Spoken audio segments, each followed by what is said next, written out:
And 10 days ago, on January 1, 1776, ships arrived on the shores of the American colonies carrying news that would change the course of history. King George III had delivered a speech to Parliament on October 26, 1775, responding to a petition from the Continental Congress. The king, in his speech, declared the colonists to be in open rebellion. With caveats for the loyalist population, he denounced the patriot cause as one of an unhappy and deluded multitude. He announced more naval and ground forces to be dispatched, including both the British military and forces on loan from other nations. These, said King George, would put a speedy end to the disorder. The first copies of the king's speech arrive on ships from London on New Year's Eve. And starting on New Year's Day and continuing through January of 1776, those copies were reprinted, distributed, read, passed along the colonies and through the lines of the Continental Army commanded by George Washington. The colonies had sought reconciliation with the king and his government for years. The king's speech was proof that their entreaties were being shunned. America's path forward was becoming clear. The king's speech would galvanize the 13 independent colonies and within 7 months transform them into the United States of America. If every man was of my mind, the ministers of Great Britain should know in a few words that we had done everything that could be expected from the best of subjects, wrote George Washington. If nothing else would satisfy a tyrant and his diabolical ministry, we are determined to shake off all connections with a state so unjust and unnatural. This I would tell them not in covert words, but in words as clear as the sun in its meridian brightness. Good morning. Thank you for being here. Please open with me in your Bibles to the book of Exodus and chapter 15. It's great to be with you today at Forge Road Bible Chapel. As most of you know, in the latter half of August, I moved to Washington, D.C., so that I could be closer to work. For the 39 months prior to that, I had commuted to D.C. for about 4.5 hours a day, 3 days a week. But over the summer, a new opportunity within my organization arose, which made that commute all the more difficult and undesirable, and so I made the move. I'm doing well. I'm enjoying my new setup, especially the 80% shorter commute. But I have missed being here at Forge Road Bible Chapel each week. So I'm happy to be here to lead off this series, this unique series of messages celebrating the semi-quincentennial, or the 250th anniversary of the founding of the United States and the signing of the Declaration of Independence. This morning will be the first of 7 messages, one per month through July, where Forge Road Bible Chapel commemorates the 250th anniversary in a special way by looking together at sermons preached in the colonies and in the new nation in the days of the Revolution. The text we will begin with this morning is commonly known as Moses and Miriam's song. We might recognize these songs as songs of praise and thanksgiving, and indeed they are. But they are also songs about freedom, a defeated enemy, and a present God. Israel sang these songs as a newly liberated nation. They had just crossed the Red Sea, what must be the most improbable escape from capture in the history of the world. Pharaoh, with a hardened heart, was in pursuit of Israel, seeking to bring them back into captivity or worse. He brought 600 elite horsemen of the Egyptian army and their chariots with him. The Lord famously parted the waters of the Red Sea, and Israel crossed on dry ground between walls of water, walls raised by a wind their song describes as a blast from the Lord's nostrils. Pharaoh and his army pursued them, but unlike Israel, they would not make it to the shore. As the Egyptians fled into it, the Lord threw the Egyptians into the midst of the sea. The waters returned and covered the chariots and the horsemen. Of all the host of Pharaoh that followed them into the sea, not one of them remained. Thus the Lord that day saved Israel from the hand of the Egyptians. Now Israel was truly free. The Red Sea and Pharaoh were behind them. The promised land was before them. And on the banks of the sea, they sang of freedom, they sang of a defeated enemy, and they sang of their present God to whom they owed their deliverance. Let's begin reading Exodus chapter 15, verses 1 through 13, then verses 19 through 21. Then Moses and the people of Israel sang this song to the Lord, saying, I will sing to the Lord, for he has triumphed gloriously. The horse and his rider he has thrown into the sea. The Lord is my strength and my song, and he has become my salvation. This is my God, and I will praise him, my father's God, and I will exalt him. The Lord is a man of war, the Lord is his name. Pharaoh's chariots and his host he cast into the sea, and his chosen officers he sunk into the Red Sea. The floods covered them, they went down into the depths like a stone. Your right hand, O Lord, glorious in power. Your right hand, O Lord, shatters the enemy. In the greatness of your majesty, you overthrow your adversaries. You send out your fury, it consumes them like stubble. At the blast of your nostrils, the waters piled up. The floods stood up in a heap. The deeps congealed in the heart of the sea. The enemy said, I will pursue, I will overtake, I will divide the spoil. My desire shall have its fill of them. I will draw my sword, my hand shall destroy them. You blew with your wind, the seas covered them. They sank like lead in the mighty waters. Who is like you, O Lord, among the gods? Who is like you, majestic in holiness, awesome in glorious deeds, doing wonders? You stretched out your right hand, the earth swallowed them. You have led in your steadfast love the people whom you have redeemed. You have guided them by your strength to your holy abode. Verse 19. For when the horses of Pharaoh with his chariots and his horsemen went into the sea, the Lord brought back the waters of the sea upon them. But the people of Israel walked on dry ground in the midst of the sea. Then Miriam, the prophetess, the sister of Aaron, took a tambourine in her hand, and all the women went out after her with tambourines and dancing. And Miriam sang to them, Sing to the Lord, for he has triumphed gloriously. The horse and his rider he has thrown into the sea. May the Lord bless our study of his word this morning. The American colonies were founded largely by religious dissidents who, driven by a sincere faith in God, desired to establish a homeland for their faith. The colonists of the Revolutionary generation were a very religious people. They gathered mostly in churches of various Christian denominations. In a world of limited political media, church services and the preaching from pulpits of those churches became an essential part of galvanizing public opinion around the reasons for the justification and the causes of liberty and of independence from Great Britain. The 19th century American historian John Wingate Thornton wrote that to the pulpit, the Puritan pulpit, we owe the moral force which won our independence. And this year at Forge Road, we are going to explore together the principles that those pastors, teachers, and preachers drew out from Scripture to exhort their listeners to the cause of an independent America and to the ideals on which the nation should be based. We will take note of different sermons actually preached before and during the Revolutionary War, which are representative of those which inspired their congregations and which were then published and circulated to convince Americans of the cause for independence.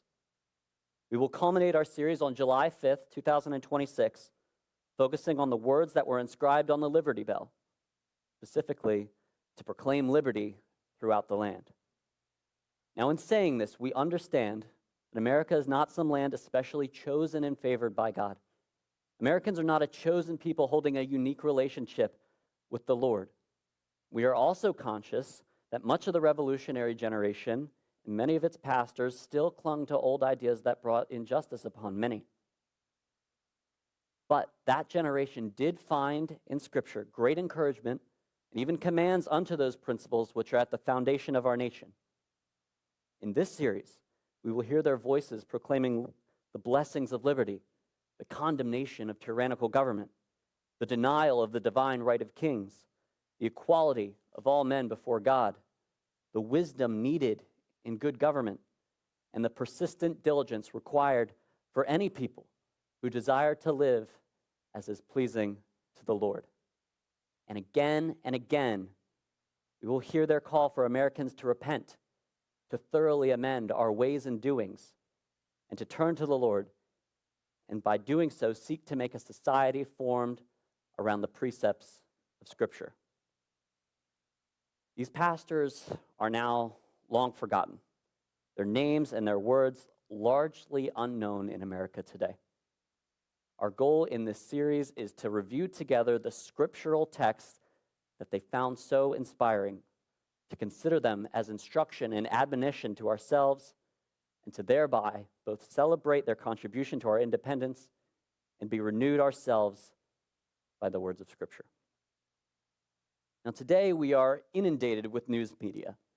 With a device in our hand and search tools at our command, there's almost nothing we can't find about the events of today or what prominent public figures think about them. We hardly have to search for the news to begin with.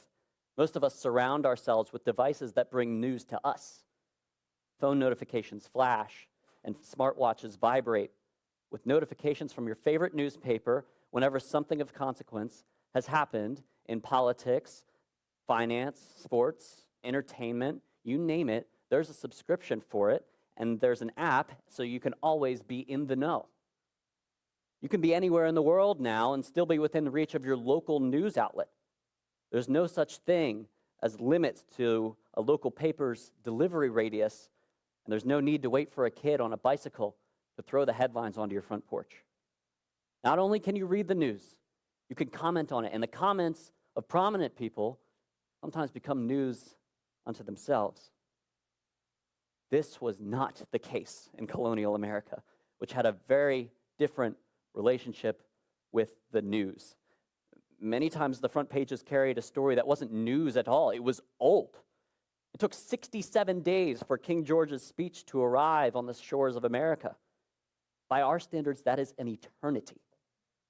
Do you know what happened 67 days ago? 67 days ago, the Wall Street Journal and their front page was reporting on the death of former Vice President Dick Cheney. The obituaries have been written and published, and that story has come and gone. News cycles now last hours, maybe days, certainly not months. Today, the sheer volume of news and the constant need for news outlets to fill their pages, their airtime, or their podcasts make us a very distracted society, and we're constantly surrounding ourselves with more ways to become distracted. But back then, the technology for spreading the news was too slow and too expensive for reporting on superfluous stories extensively. So when big news like King George's speech arrived, it created a storm that wouldn't subside for many weeks. In the years leading up to the Revolution, there were only 50 newspapers in circulation, and most of them were only published weekly. And that doesn't even mean they were all read front to back by every literate citizen, far from it. A recent study of newspaper readership concluded that only 1 in 4 Philadelphians had access to a newspaper in 1773, and that was the most politically connected city in the country at the time. Outside the major cities, readership was even lower. Even political pamphlets had a constrained readership. Some, like Thomas Paine's Common Sense, John Adams' Thoughts on Government, or John Dickinson's Letters from a Farmer, they caught fire, but those are outliers. Most pamphlets did not have anything close to their level of influence. But there was another outlet for news, another outlet for opinion and for commentary that was within reach of almost everyone: sermons. Today, we do not think of sermons as a major means of public dissemination of information, but in 18th century America, they were an essential part of civic discourse. Sermons were ubiquitous in the public realm. Almost everyone went to some church of some type, and the sermons were a prime part of the worship service. People heard them regularly, same place, same day, same time, and if they were anything like us, same pew. The average New Englander, for example, was a churchgoer who would hear 15,000 hours of sermons in his or her lifetime. 15,000 hours. To put that in perspective, if you decided to listen to 1 hour-long sermon each day until you reached 15,000 hours, you would need to listen to one every day for the next 41 years. Or to put it another way, the entire catalog of sermons that Forge Road Bible Chapel houses on his website takes up 129 and 1/3 pages like the one you see behind me. Each full page has 9 sermons.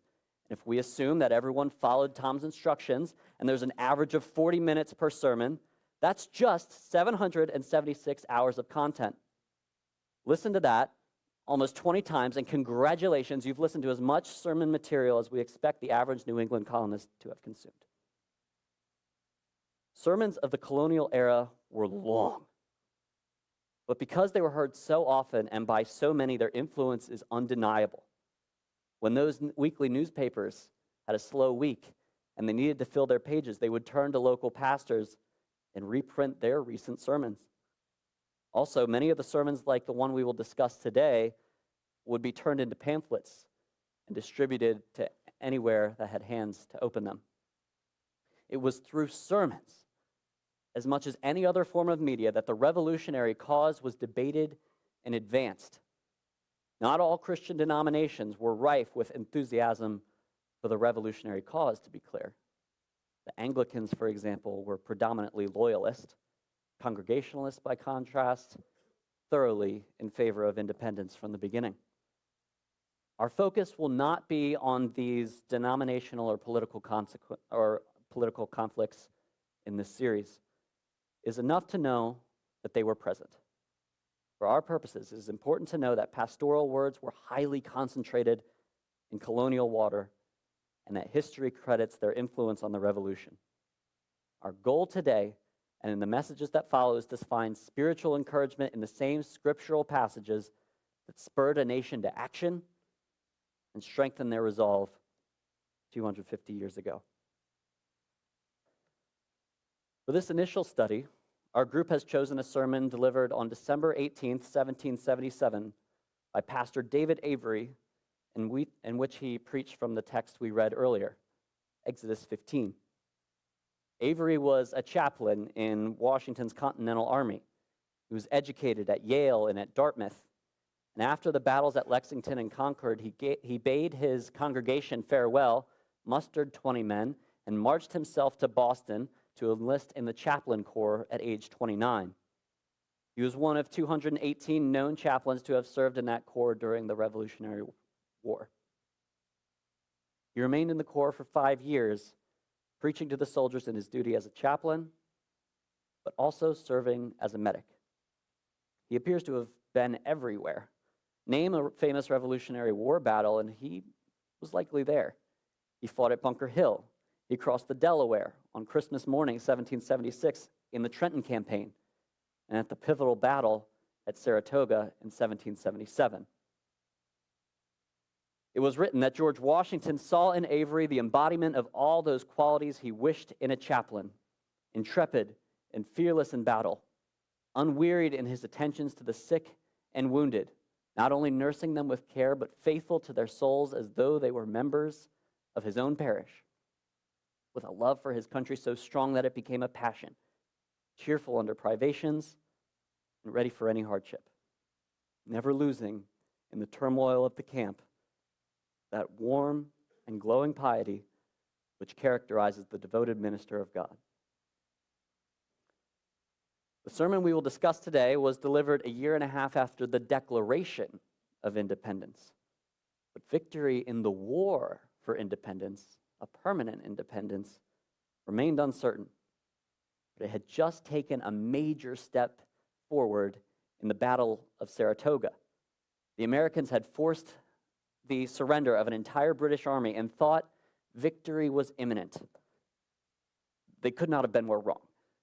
The final surrender at Yorktown would not occur for another 4 years, but spirits were so high at the time that the Continental Congress suggested a day be set aside to recognize the victory at Saratoga, and George Washington agreed. So December 18th, 1777 was thus declared to be the first national Thanksgiving Day.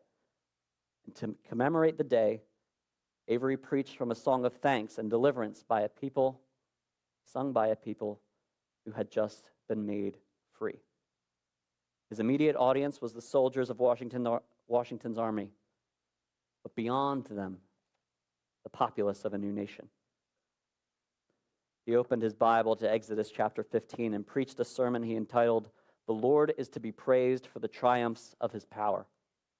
For his primary text, Avery chose Exodus 15, verse 11. "Who among the gods is like you, Lord? Who is like you, majestic in holiness, awesome in glory, working wonders?"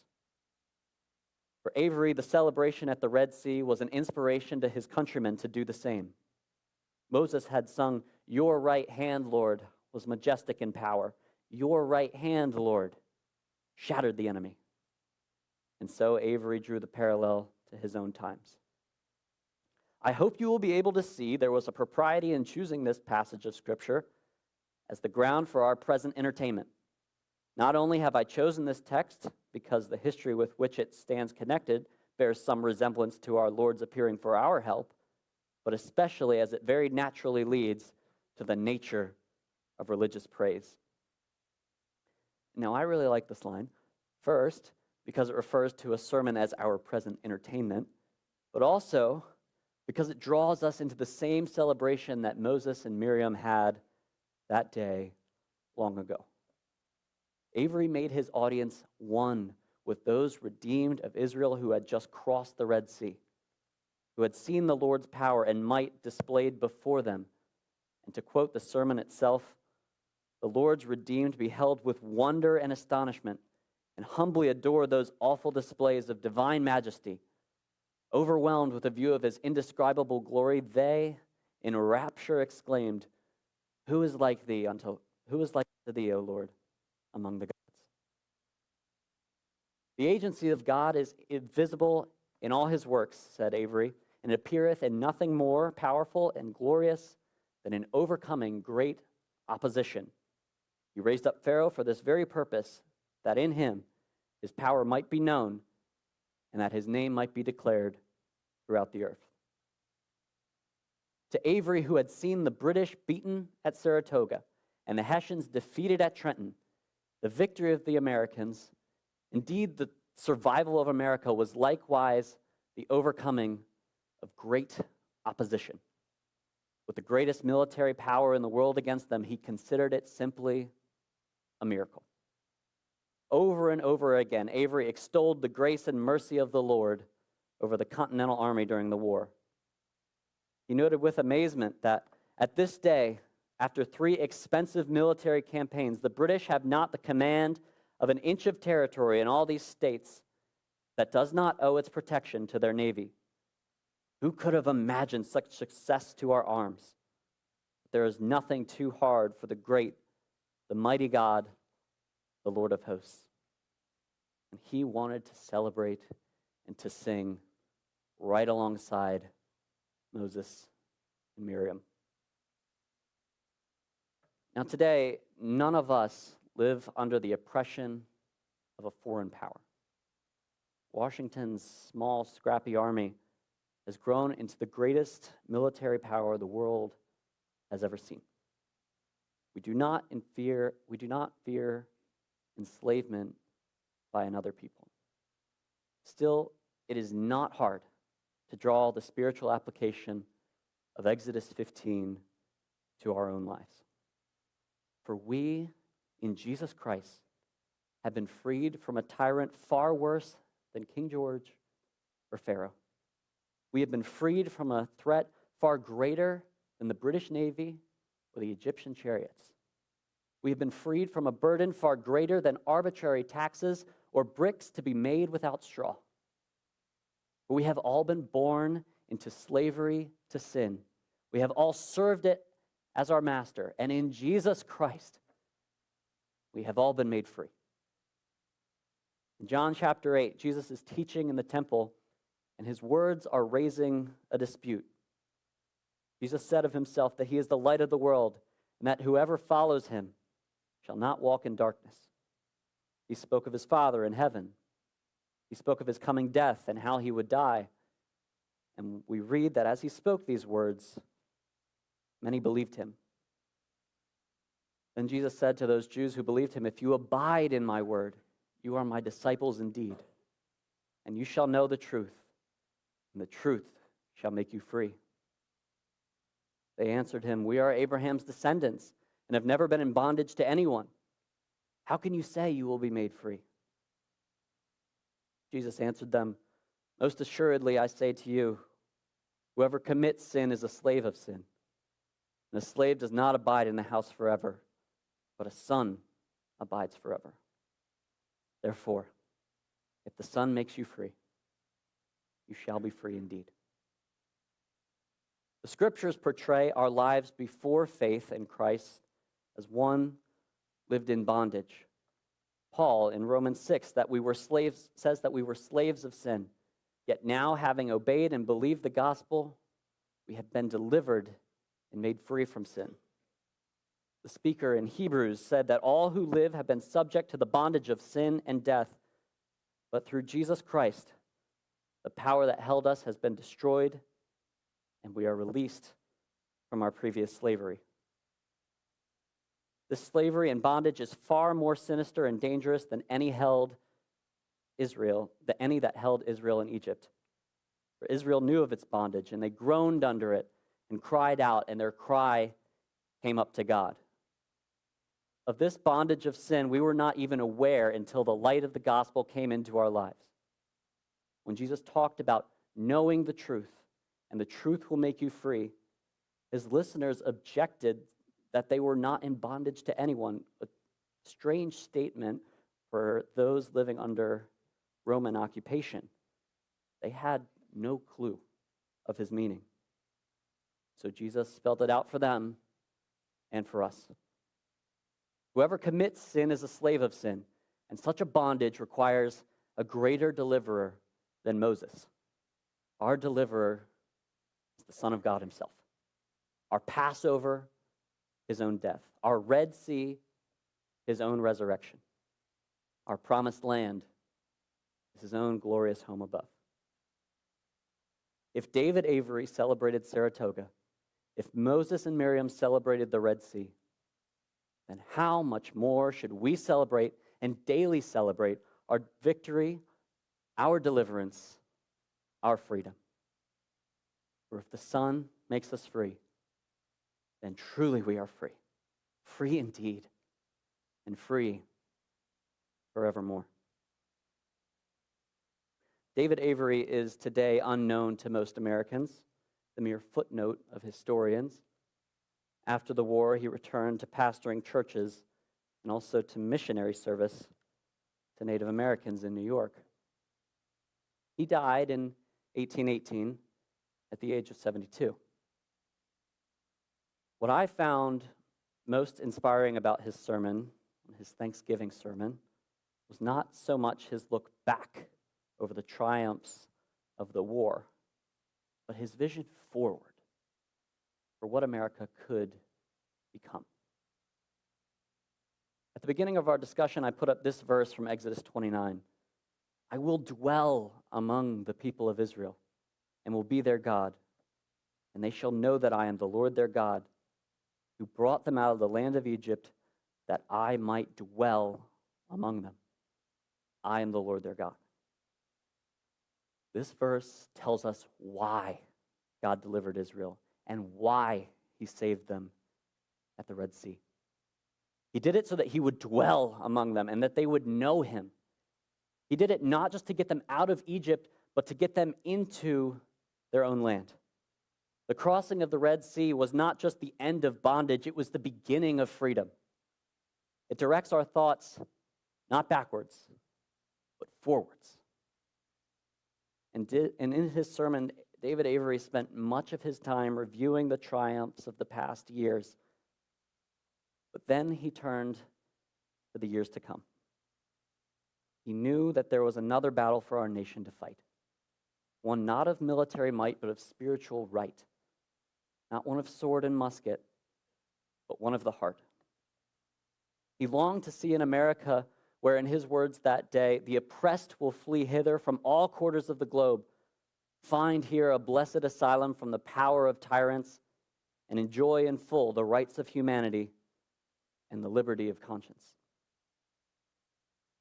As Avery came to the close of his sermon, he spoke of what America could be. It could be a place where individuals choose to abide in the Word of God.